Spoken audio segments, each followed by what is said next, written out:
What I'm planning on doing is giving you some of the high-level principles about what you might think about in terms of if you are designing hate speech laws, what are you trying to achieve, what are the elements you need to think about, and then we'll have a bit of a look at what's been the impact of hate speech laws, and then I was asked to look at Victorian and Commonwealth hate speech laws. I'll try and briefly cover that. I know talking about legislation can be pretty dry, and then we'll sort of look at how those current laws apply to a couple of recent cases, and I'll finish off by looking at what are the other things you might do outside of hate speech laws that actually address extremism or radicalisation within a society. That's the direction we're heading in. So first question, what do we want hate speech laws to achieve?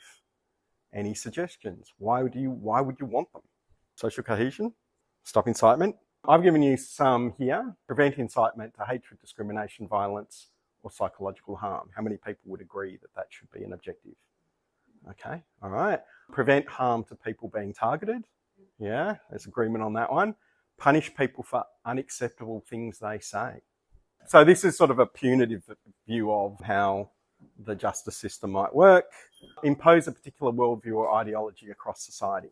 Now, so when I frame it that way, but in reality, that's exactly what we do, because hate speech laws actually say, even if you say racism is bad, that's an ideology and a worldview, right? So, ideologies and worldviews can be legitimate or illegitimate, depending on the standards of the day, right? But I'll move on from that. Okay, criminological considerations. So this is a bit of criminology 101. So specific versus general deterrence. So when we talk about specific deterrence, that is when you apply a penalty, what's the impact on the person you're applying the penalty to? So if you're trying to prevent them from re-engaging in the same behaviour that is unacceptable, that's specific deterrence, and that's about that individual. General deterrence is, does the penalty send a signal to the whole society to deter you from engaging in that behaviour because you've seen what's happened to that individual? So that's specific versus general deterrence. And when we get to the case studies, I'll show you the difference between the two will come up pretty strongly. The other thing is sanctions. In the ideal design of sanctions, they should be fair and proportionate. So in other words, the notion is that the society should see that the penalty being applied is fair for the whatever the offence was, and is also proportionate, so that in balance against other types of unacceptable behaviour, is this penalty aligning with that? The other thing, sanctions should be swift, and on this, normally our criminal justice system completely fails on that front. The only time it really works is swift are sort of infringement notices. So, it's the kind of, you're speeding in your car, the police pull you over, and you get a fine on the spot. That is swift. Certain is basically, that if you break the law, if you do the unacceptable thing, the penalty will be applied. And this is often where lawmakers get it wrong, because we often assume, and the general public often backs this, that the tougher you make the penalty, the more it will act as a deterrent. The evidence says that's actually absolutely wrong. Once the penalty reaches a certain level, what the person is actually thinking about is, will I get caught? And if I get caught, will that penalty be applied to me? Because the biggest penalty in the world, if you don't think you're going to get caught, or you think you're going to get away with it, even if you do get caught, then that large penalty actually doesn't deter the behaviour at all. Memorable. So this is a notion that it should, for both the individual, so on specific deterrence, and for the wider community, be something they remember. And, so memorable will be when the police car pulls you over by the side of the road and you are having to do the sitting there in shame as all the drivers drive by and you're getting the ticket written. That's memorable, right? Because you're going to remember that happened and it may deter you from that behaviour again. Cost effective. So the cost of implementing the penalty should be effective for the benefit you're seeking to achieve through doing that. And finally, in the ideal world, a sanction should incentivise the reintegration of the offender into compliance. So the notion is it shouldn't alienate the person from society. It actually should provide them with a pathway to rejoin society and to be a good member. So they're kind of broad principles that we'd be having a look at as we do this. Consideration. So there's a question of what gets covered in hate speech. Is it only, as raised before, is it only incitement? So in other words, is it only if you're encouraging others towards hatred, or is it expression of hatred itself? What are the characteristics that are covered? So do you cover race, religion? Do you cover sexuality? Do you cover disability? what are the kind of things that you cover in the laws? If incitement, is it only incitement to physical harm, or does psychological harm factor in as well? Should the law be criminal, civil, or both? So in other words, to get a conviction on a criminal offence, it needs to be beyond reasonable doubt. On a civil offence, it's on the balance of probabilities. So you create a difference. And again, that'll come up in one of the case studies, the difference between criminal and civil penalties. If it has a civil component, who gets to make the complaint? Is it a law enforcement agency, or can it be a person who's been targeted for the hate, or can it be a representative organisation, or can it be anyone? All right, further design considerations. What should be the threshold for determining a breach? The comment I just made. So the thing that gets debated, this is a reasonable person test. So some of these laws are designed around the notion there is a theoretical reasonable person, and would a theoretical reasonable person think this has breached the law based on the test in the law? Or is it a reasonable person from the group who's being targeted? Or at the most extreme end, is it the view of the person themselves as to whether they do that? In the Victorian case, that was a really strong debate that came up about where that threshold test would be. When banning the display of symbols or actions, does the law explicitly ban what is covered, or does it allow for a court to have discretion over what is covered? So in other words, does the law say these symbols scheduled in the law are the ones that are banned, and anything outside of those is not banned? So public versus private conduct, most of these laws only ban public conduct. So in other words, if I get together with a bunch of my neo-Nazi friends and we're having a barbecue in the backyard and we say a whole lot of really offensive things that would otherwise breach the law, that's private conduct. But if I'm doing that in a pub, and even though I'm with my mates and we're still saying the same things, but others could overhear us, that's public conduct, as an example. And online, again, if I'm in a closed chat room, maybe I'm on tour on the dark web, it's not covered. But if I'm doing it on Facebook and I'm doing it on, public setting, then, that's covered. And then normally there are exemptions to these laws. So what do you exempt? And, some of the language varies here. So sometimes the language is around good faith or for a reasonable or in public interest. And normally the kind of exemptions are for arts, media, science, academia, or religious purpose. So if I've got a good faith and I'm doing it for a reasonable purpose, then I might get an exemption for some of these things. Now, I'm going to jump straight to what's the evidence for the utility or the effectiveness of hate speech laws. I'm going to say to you the evidence base is really thin. There's very little evidence on either side. Do these things work or don't they? And that's hardly surprising. Normally, these hate speech laws result in very few cases actually being prosecuted, and they're occurring in a broader societal context where often things are changing. So to try and sort of say, well, we introduced this hate speech law here and it's had this sort of impact is a really, really hard measurement to do. And often, things will change. And I can speak when the September 11 attack occurred in the US, the planes flying into the two towers, the level of Islamophobia in our community went massively up, right? Now, how you would measure the introduction of a hate speech law against that sort of broader impact would be really hard to do. So they're hard to measure. I'm going to suggest to you the things that make hate speech laws more likely to work from the limited available evidence is when they are aligned to the values and views of the community. In other words, if the broader community sort of says, yes, we can see that should be unacceptable, then it's more likely. A government trying to impose a set of things to say this is unacceptable when the broader community don't think that way is really rowing against the current on that, and makes it really hard for these laws to work. And then it also leads to this second one. They work better when law enforcement agencies and the judiciary are motivated to enforce them. In other words, trying to get a police officer to put up a case to the Department of Public Prosecutions for a case if they don't absolutely believe in what the law's about is a hard sell. And when they are part of a broader approach to address hate in the community. So I'm going to suggest that hate speech laws have a place to play. They're probably a minority place for the most extreme people in society who are, they're kind of the ultimate, but they're not the main. They shouldn't be doing the heavy lifting. If you're trying to address hate in the community, if you're trying to build a notion that we're sort of connected to each other and we want to have a society in which we can have disagreements in respectful ways, hate speech laws probably have a very small place to play. And therefore, I'm going to probably suggest a lot of the way they are constructed probably makes sense to achieve that purpose of dealing with the extreme rather than trying to think about them as doing the heavy lifting. All right, what are the risks with hate speech laws? So I've kind of picked here, this is a really good read, Tony McClere's A Cure for Hate. So anyone know who Tony McClere was?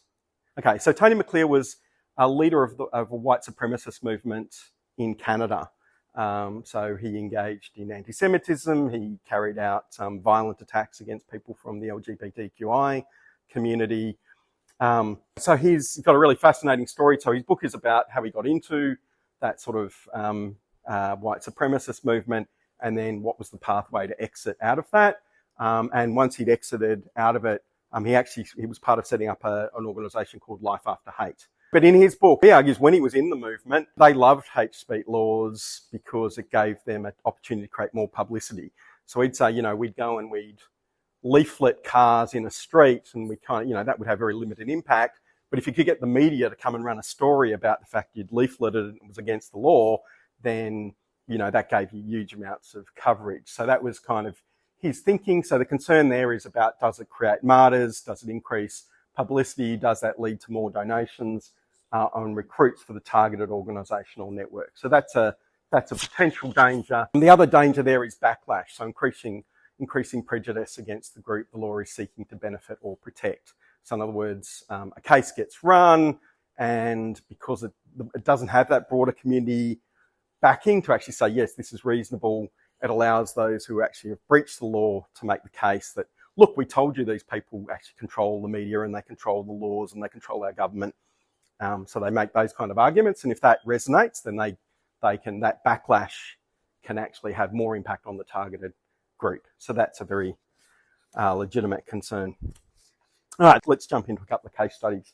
So I'm going to start with one. This is probably an example of where a hate speech law was really, really effective. So we're back in 1936 in England. We've got the British Union of Fascists, headed up by Oswald Mosley, and they decide the British Union of Fascists decide they're going to have a march through East London, where the Jewish community is largely concentrated, to intimidate that community. And in response to that, a petition is collected by those who oppose the fascists. 100,000 signatures are collected, urging the British government to ban the march. And the British government at this time has a fairly mixed response to anti-Semitism more generally.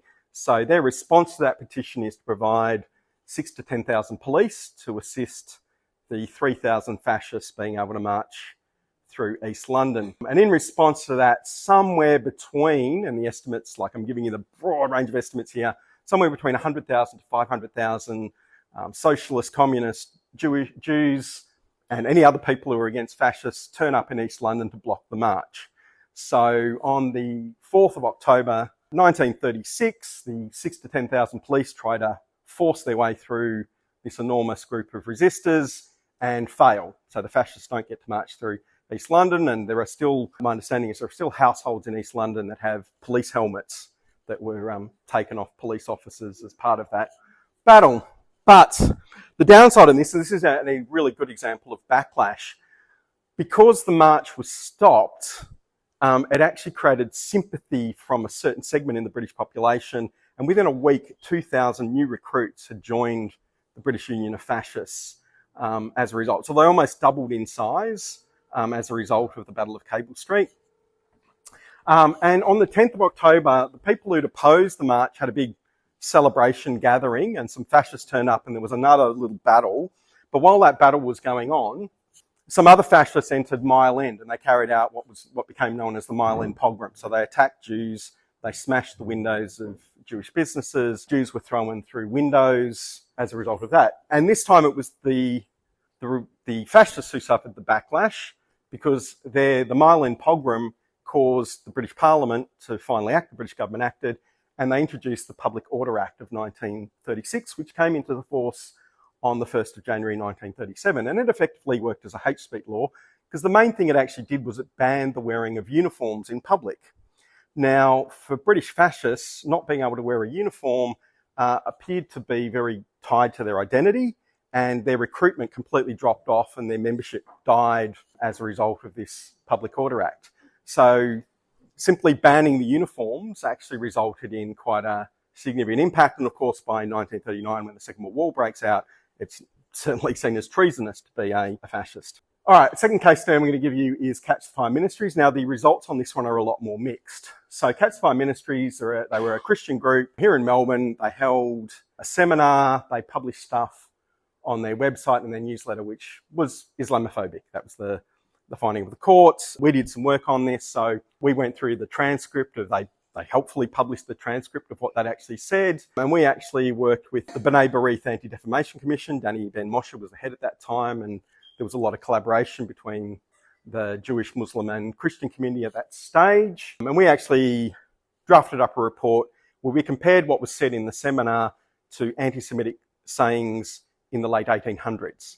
And you could pretty much match them one for one. You know, Muslims are controlling the world, Muslims control our government, Muslims control the media, Muslims control the banks. Right? And so there was this, really strong. Now their defense was, but at the end of the seminar, after saying the Muslims have a plot to take over the world, and here in Australia, they're trying to take over our society, and they're fifth columnists, and when they become the majority, they'll kill the rest of us and enslave the survivors. But you should love them, and that was their defense. At the end of that was, you should love them, and that was their defense to say, well, it wasn't vilification or Islamophobia because we sort of say you should love them at the end of it. Another case, they lost at the Victorian Civil and Administrative Appeals Tribunal. The case was settled in December 2004, but it had mixed results. So while the case was on, Catch the Fire Ministries got a lot of sympathy, particularly for anybody who hadn't bothered reading the transcript of what they actually said. And we'd often talk to people who would be supporting them when they'd approach us, and we'd say, have you actually read the transcript? And when you explained to them what was in the transcript, their view sort of shifted, or they found it very uncomfortable to try and defend what was actually said. But in the public arena, and certainly in media, both the Age and the Herald Sun in this case, a lot of sympathy was mobilised, and it was painted as a Christian versus Muslim sort of thing. It also was an example of, in this case, because the Victorian law, the Racial and Religious Tolerance Act, required that you needed to be the target of the hate in order to make a complaint. So what had happened at the seminar was some Muslims and actually it was the Victorian Equal Opportunity and Human Rights Commission had found out the seminar was on, and they got some Muslims to go along so that they could be able to make a complaint. So that was sort of seen as, seeding and a sort of plot that they weren't supposed to be there, and therefore what was a private conduct, again, this public thing, became a public thing through that. So this was sort of the backlash there. I mean, we would have loved to make a complaint because prior to the seminar, they'd actually been targeting our congregation. So they had a leaflet where they were going out into churches saying,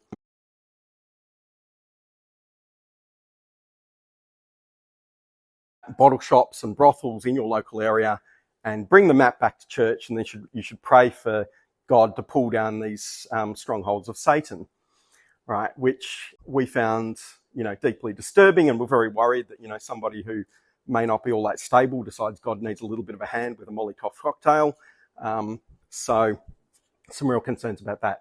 On the positive side, though, the case did actually hamper recruitment of other people engaged in Islamophobia through seminars. So what we found was, previously where they would have openly advertised it to the broader Christian community, come along to this Islamophobic seminar, they then started doing registration lists, and they needed to screen people, and that became quite a deterrent for people going along to those seminars. So their ability to recruit, and certainly that brochure campaign I talked about ended as a result of that particular case. All right.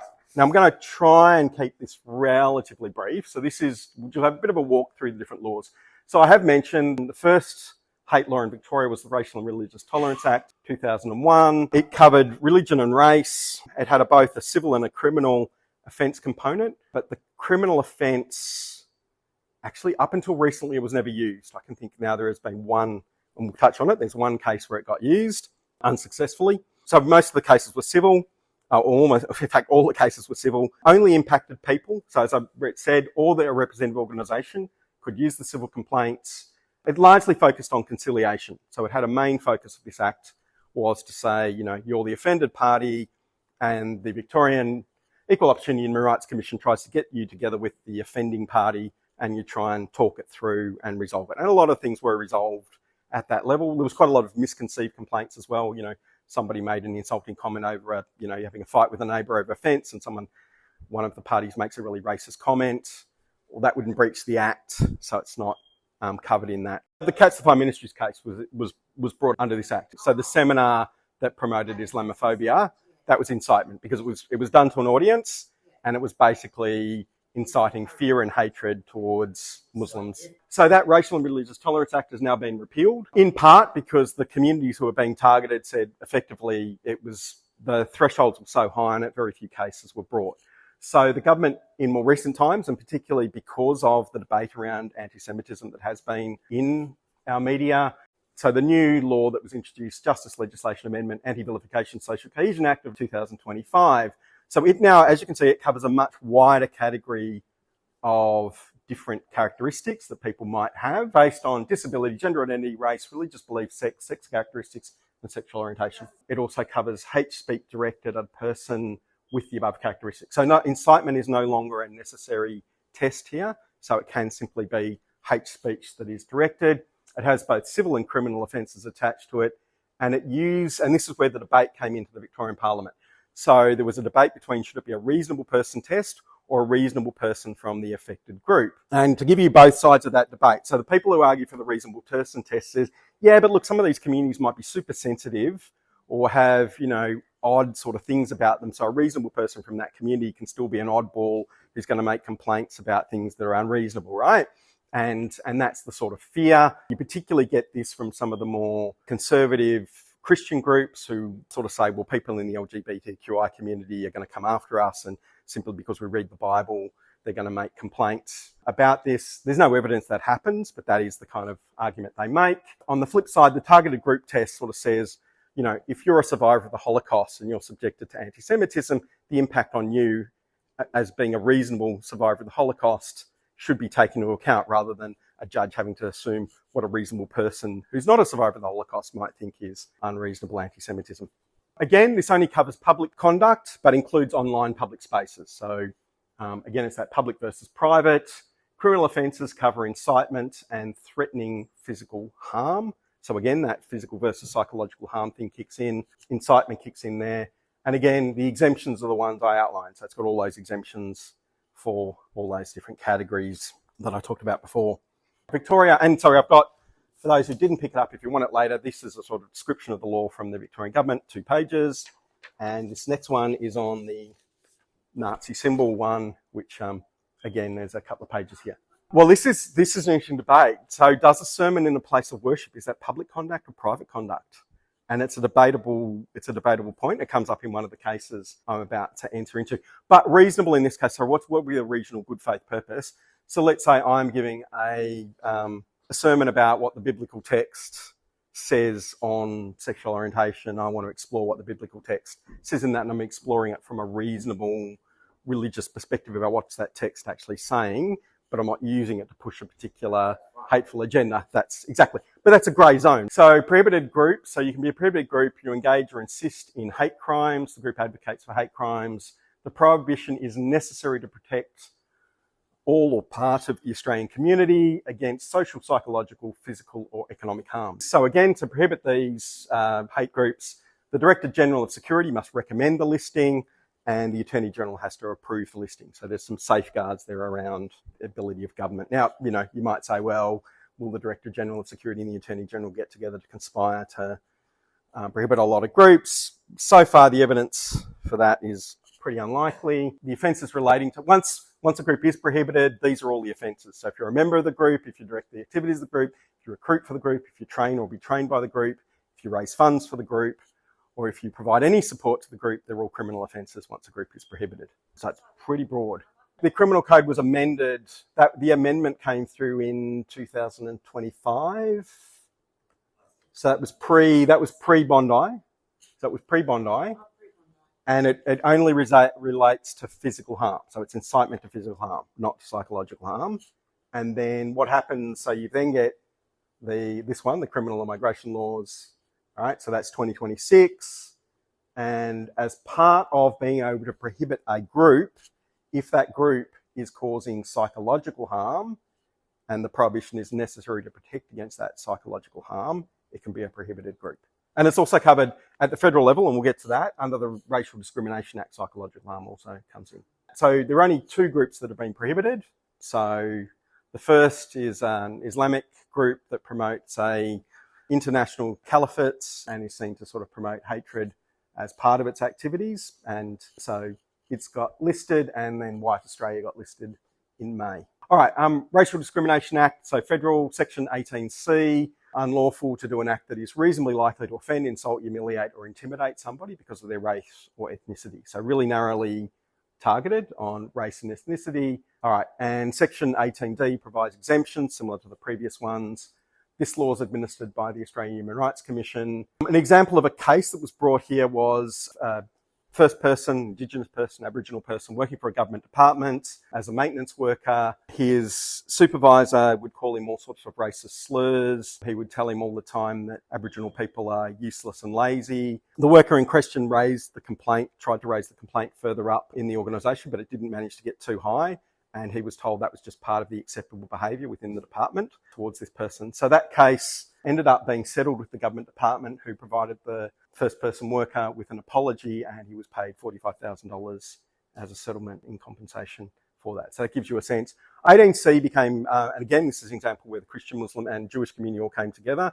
There was a real attempt when there was a prosecution against Andrew Bolt, first stuff he said about First People under 18C, and that sort of led News Corp to lead a charge on trying to get 18C repealed, and the religious communities came together in defence of Section 18C of the Racial Discrimination Act. So I was asked to talk about a couple of cases. So we've got the Hash Taye case. So he's the former CEO of Burgertree. So he chanted all Zionists are terrorists at a pro-Palestinian nationalism rally in Melbourne in March 2025, but he'd actually done that multiple times in 2024 as well. So a complaint was brought by a lawyer in the Jewish community, and the debate over the case was if Zionists referred to all Jews or only to supporters of Israel was part of the discussion. So in February the Victorian Civil Administrative Trial Tribunal ruled it was racial and religious vilification. So the complaint was made under the Racial and Religious Tolerance Act before it was repealed.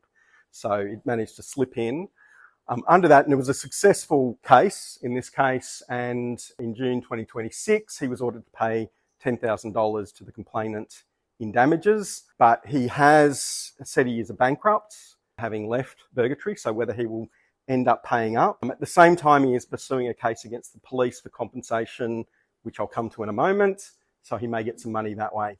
Now, Judge Tran found that Zionist did not mean Jew, but the association had been made at the rally. So this was interesting, because what the judge actually found was the context in which he made these statements then affected whether it constituted incitement. So the argument was if he'd said it somewhere else, maybe it wasn't incitement, but because he said it at the rally where there was anti-Semitic tropes and where there was observable anti-Semitic and pro-violent presence at the rally, that made it incitement. So the context in which he was saying it and the audience who was around him as he was saying it and who was encouraging to say that affected the decision. He is appealing the decision, and this is an example of specific deterrence not working. So even when his case was on, his supporters turned up and made the same chant out the front of the tribunal in defiance of what the police had determined was the law or the complaints. And immediately after at his sentencing, he was criticised by the judge, because immediately after the finding by the judge that he breached, he published online, all zebras are terrorists. So he's sort of showing defiance towards the finding of the law. So he had 5 charges brought against him by Victoria Police for the use of the chant over the 2 years, so over 2024-2025. But in June, a Victorian Magistrates Court acquitted him on 4 of the 5 charges. So he was found guilty under the civil case, but under the criminal threshold, he was not seen to have met the criminal threshold. Now, the magistrate found that the chant was offensive, false and dehumanising. So, which goes to this, because he said all, and the judge sort of says, well, because you said all, it's inaccurate and it's dehumanising. If he'd said something more like, let's imagine he'd said something like, Zionists who believe Palestinians should be expelled from the river to the sea are terrorists, that may have resulted in a very different response. In this case, the magistrate found the threshold of intention under the law hadn't been met. So intention has a particular meaning under the law. So that level of intention that the law requires for a criminal matter was not met. But again, I'm pointing out, this is the criminal test, much higher threshold. The other case was a civil test. The threshold was seen to have been met. The fifth charge related to a statement he'd made after he had been charged previously. So we continued to make this statement, and now there's something weird I couldn't quite follow. The media's not really clear on, or stuff I've read doesn't really make it very clear. But effectively, the fifth charge has allowed for a constitutional argument to be made. So the fifth charge has been parked, and both the defence and the prosecution are making constitutional arguments. So this is Wertheim versus Haddad. So this is the Executive Council, Australian jury, 2 members, this is a civil case against Section 18C of the Racial Discrimination Act. This is a pretty straightforward, up and down, like there's nothing very controversial about this case. The complaint was over a series of lectures which were published relating to events in Gaza, and the justice in this case found there were fundamentally racist, anti-Semitic, and devastatingly offensive and insulting statements made within those lectures. The justice found 25 anti-Semitic imputations. So even if you got a couple of them wrong, the evidence here is so strong that there is no way. All right, but he did find probably the only interesting things here. Justice Stewart found that inflammatory and adversarial criticism of Israel did not breach Section 18C of the Racial Discrimination Act. There was a debate around whether if the lectures had only occurred in the mosque to a Muslim audience, then would they have breached Section 18C? Well, what made a difference in this case was because the mosque published the lectures online. So once they were published online, there was no defence around private conduct, right? But it would have, what the judge left open was, had it just been in the mosque and they hadn't published it, would it have been regarded as private conduct? Okay, so Preacher tried to argue that they were reasonable in the public interest and protected by the constitutional implied freedom of political communication. That was a kind of, ridiculous long shot. It was never going to fly. But the consequence for this was the preacher and the mosque were required to remove the lectures from their websites and not engage in further similar activity. And on their social media accounts, they were required to publish the findings of the court. So that's the consequence of that case. All right. Why do Nazis, this probably sounds like a bad joke, why do neo-Nazis like to wear Lonsdale and Helly Hansen clothing? So Helly Hansen, HH. What I'm showing you here is the limits of the symbol. The reason Lonsdale, NSDA, you put a P on the end, that's the initials for the Nazi party. All right, so, and this is the limitation of banning symbols, right? And you get these games being played by these groups who sort of go, well, the law forbids me from doing this, so we'll come up with things. Now, look, that said, that doesn't make the laws useless because, in fact, these become like in-jokes for the hate group. And if nobody else actually understands them, they're probably not doing a lot of, like, okay, you think you're being smart, but in fact, nobody actually gets the in-joke. So it doesn't really, you have sort of limited them to a degree, but it is their efforts at an in-joke. All right, final slides. So beyond hate speech laws, and I'm probably going to suggest this is where most of the heavy lifting, if you're going to address hate in the community, this is where the heavy lifting actually has to occur. So create materially a more socially just society, including political reform.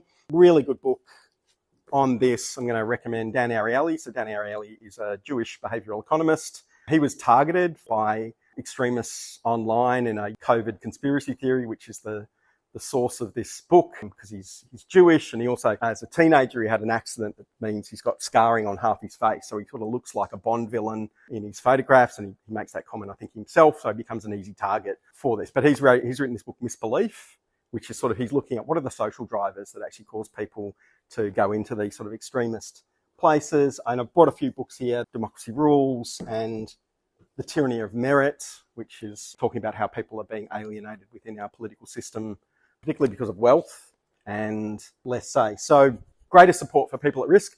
We've had a lot of conversation with the units that do work with youth who are at risk of radicalisation. One of them actually told us they don't do anything on ideology. So they're dealing with a lot of people who are moving to the far right. And they sort of say what they find the common characteristics for these young people is they struggle to cope with society, and they find it really hard. Adverse things happen to them in society and they can't cope with them. So their coping mechanism becomes to move to these sort of extremist ideologies because it gives them someone to blame. And what they actually find is if we actually help them cope better with life and we give them resilient strategies to cope when things don't go your way, the ideology drops away. So, there's a lot of work that can be done through greater support. Yeah, identity, that's Dan Ariely's argument. And you get the same Naomi Klein's doppelganger, which I've got up there as well. So, one thing not to do is further alienate people, because when you alienate them and push them away, you send them further down the rabbit hole and you make them belong more. So you kind of find a way, the balance is how do you sort of say, well, I don't agree with your ideas, but I still value you as a person. And yeah, and that's going back to Tony McAleer that I mentioned before, his pathway out of being a white supremacist leader. The things that happened to him was he had a couple of daughters and he didn't want his daughters growing up in, he could see how misogynistic the white supremacist movement was. So he didn't want his daughters doing that. And he had a job. And as part of that job, he was seeing a Jewish psychologist as part of that job. And he got along really well with this guy. And he felt the need at one point, one of the sessions, he needed to confess, you actually know, do you know I'm a leader in the white supremacist movement, I'm an anti-Semite. And the guy said, yeah, of course I've known that, but you're better than that. I know you to be a better person than that. And he said that just shifted him. That was the trigger for this psychologist showing him empathy. And that actually caused him to want to leave the movement. I'd also suggest there's a book called Conflict Resilience. I can't remember the authors, which is a fantastic book about how to have respectful disagreements within society and rebuild that ability within our societies, how to do that at a bit of an individual level. Someone who criticised me on the online space, if I think they're reasonable, I'll invite them to actually meet me and have a conversation. And if they're not interested in doing that, then I generally go, there's no world in which we're going to actually have a reasonable conversation. The online world is terrible. Like, it's great if you're dealing with your friends, but it's not a place to have conflicts. And I think the idea is you need to engage face to face, really. All right, I'm going to try and finish up. So really important to create off-ramps. So that's, again, Tony McAleer. Look, at a very individual case, but he's got this, one of his stories is he's trying to leave the white supremacist movement, but part of it is his entire identity and all the people he associates with are part of the white supremacist movement because he alienated everybody who was from his previous life. So he's trying to get out and he starts going to this bar in Canada and he's building up friendships there. And then one night, the owner of the bar comes over to him and says, Tony, you can't keep coming here. You're banned from being able to come again. And Tony's like, well, what have I done? Why's that happened? He said, well, another one of the patrons recognised who you are and a whole bunch of them now said they will stop frequenting the bar if you attend. So, and he said he'd invested all this time building up and suddenly that entire attempt to exit and build new relationships was cut off in that space. So again, it's a bit of a lesson about, not alienating people. So this is sort of, not using the standard. And this was brought to my attention by Rutger Bregman's Humankind. So he sort of talks about, a lot of sort of the hard left want to say the only way you deal with a Nazi is to punch them. And he sort of says, well, here's an example of something better to do than that in that space. So in that case, they didn't raise 10,000, they actually raised 20,000 euros. And it actually inspired a whole lot of similar involuntary walkathons against the far right across other parts of Europe as well. It was a clever idea. It actually did, and it raised the profile of Exit Deutschland. So they were a very small charity and it actually massively raised their profile and got them. But it's kind of, this clever idea about how do you do something that's useful in that space.